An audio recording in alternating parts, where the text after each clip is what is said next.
السلام علیکم ورحمۃ اللہ۔ خباب رضی اللہ تعالیٰ عنہ بن ارت کے اسلام قبول کرنے کے زمانہ میں اسلام کا اظہار مکہ میں شدید جرم تھا، جس کی سزا میں مال و دولت، عزت و ناموس، ہر چیز سے ہاتھ دھونا پڑتا تھا۔ لیکن حضرت خباب رضی اللہ تعالیٰ عنہ نے اس کے متعلق پرواہ نہ کی اور بے بانگ دہل اپنے اسلام کا اظہار کیا۔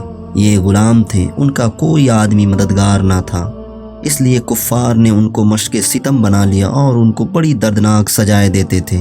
ننگی پیٹھ دہکتے ہوئے انگاروں پر لٹا کر، سینہ پر ایک بھاری پتھر رکھ کر ایک آدمی اوپر سے مسلتا اور اس وقت تک انگاروں پہ کباب ہوتے رہتے جب تک خود زخموں کی رطوبت آگ کو نہ بجھاتی۔ لیکن اس سختی کے باوجود زبان کلمہ حق سے نہ پھرتی۔ رحمت للعالمین صلی اللہ علیہ وسلم اس قسم پرسی کی حالت میں تعلیف قلب فرماتے تھے، لیکن ان کا آقا اتنا سنگ دل تھا کہ وہ ان کے لیے اتنا سہارا بھی نہ برداشت کر سکا اور اس کی سزا میں لوہا آگ میں تپا کر اس سے ان کا سر داغا۔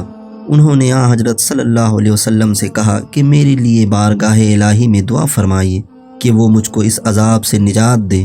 آپ صلی اللہ علیہ وسلم نے دعا فرمائی کہ اے اللہ، خباب رضی اللہ تعالیٰ عنہ کی مدد کر۔ بارگاہ الہی میں دعا قبول ہوئی تو حضرت خباب رضی اللہ عنہ کو اپنے سنگ دل آقا سے نجات ملی۔ آپ رضی اللہ تعالیٰ عنہ نے مدتوں کے بعد حضرت عمر فاروق رضی اللہ عنہ کو اپنی پیٹھ کھول کر دکھائی تو تپائے ہوئے سونے کی طرح سنگ دل قریش کے ظلم و ستم کا یہ سکہ آپ رضی اللہ تعالیٰ عنہ کی پیٹھ پر چمک رہا تھا۔